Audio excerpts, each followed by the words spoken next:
The Z Fold 8 has a new name, Ultra. But what does it have that makes it Ultra? Well, let's take a look in our full hands-on. Welcome back to SamMobile TV.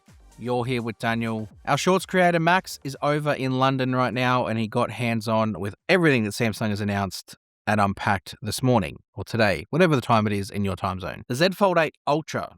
That name Ultra might give you the sense that it's a huge upgrade over the Fold 7, but realistically, it's more of a refinement over what was there before.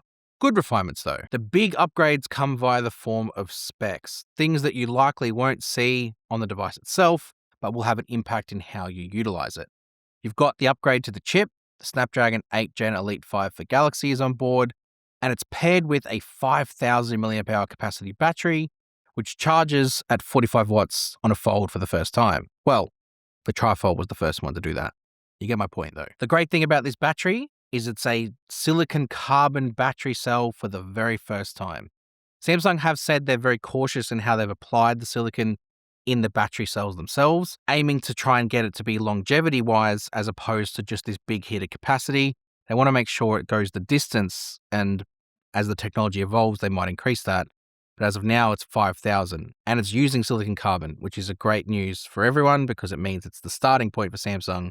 It can only get better from here. Another spec bump upgrade they've got is a new 50 megapixel ultra-wide camera, which matches the same ultra-wide camera as the S26 Ultra and the same ultra-wide camera that's here on the Galaxy Z Fold 8, the base model Fold, I guess you can call it now. What's sad though is it didn't get the f1.4 aperture that came with the S26 Ultra's 200 megapixel main camera. That didn't translate across to the 200 megapixel main camera on the Fold 8 Ultra. It's still the same one as last year, which can be viewed as disappointing, but it's still a good performing camera. So if you're using it, you probably won't notice it too much. Maybe at low light you will. And the 3x camera didn't get an improvement at all. It's the same 10 megapixel, 3x f2.4 aperture camera. And that's probably the most disappointing part of all of it. The design upgrades, again, it's things that you aren't likely to see, but it does improve how you use it. And the big one is to the hinge. And this one you will see, the crease. The hinge feels way easier to open. It's snappier, it's smoother, and it doesn't have as much resistance or feel tighter like you might be breaking it. It just feels intentional, like it is meant to be opened. And it's a lot more comforting, I can tell you, to do it in this way versus what it was on the Fold 7. But from a design aspect, if you didn't look too closely, you'd think you were picking up a Fold 7. It's largely the same. It is marginally thinner when it's open, but that's realistically about it from a design point of view. You will notice when you are opening it that there is a bit more separation between the aluminium frame. It gives you space to actually wedge in and open it. Fold 7 didn't have that. Fold 7 was a little bit too thin in that regard. It made it too hard to open. So it will be a lot easier to get into the Fold 8 Ultra and a lot more secure. Realistically though, that's the main physical differences. It's pretty much footprint-wise the same as what you had on the Fold 7. It does ship with One UI 9, which brings a host of new software features that we're going to go through in full on our Galaxy Z Fold 8 here in a dedicated One UI 9 video, so go check that out. But just to cover what you can see from a camera perspective, there's some new features to be excited about. You've got a new feature that allows you to record both the rear camera and the selfie camera at the same time in a 16:9 or 9:16 aspect ratio, which is great if you're doing a lot of social media reaction footage. With the dual recording toggle, you can split the screen up and it'll record it in that format.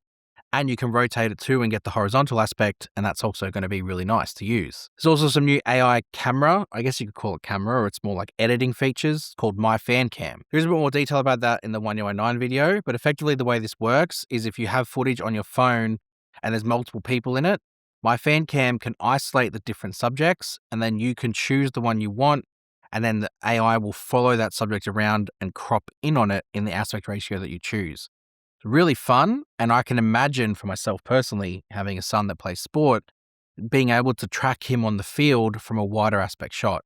Really looking forward to that. They're the software gains that I think are quite little in relation to the hardware gains. Now, I spoke about the hinge that you can't see. What about the crease that you can? Well, because you can't see it as drastically. That's what I'll say. Samsung have redesigned the foldable display structure to include like a titanium alloy plate underneath the OLED structured panel to give you a less pronounced crease and make sure it survives that way over time. You can see it. It's still there, but it's definitely not as pronounced, and when the screen is on, it's definitely not as visible.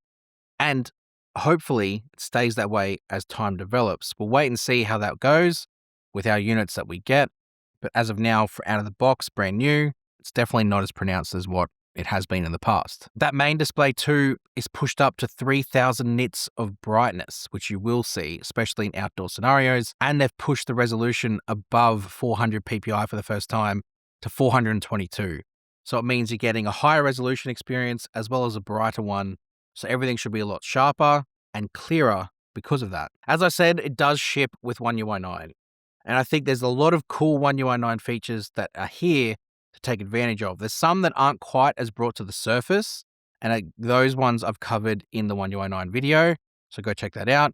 But I'm glad that Samsung are continuing to follow this structure of the software update path that they started last year, where they're trying to align themselves with the Android launch and half yearly gets the 0.5 update.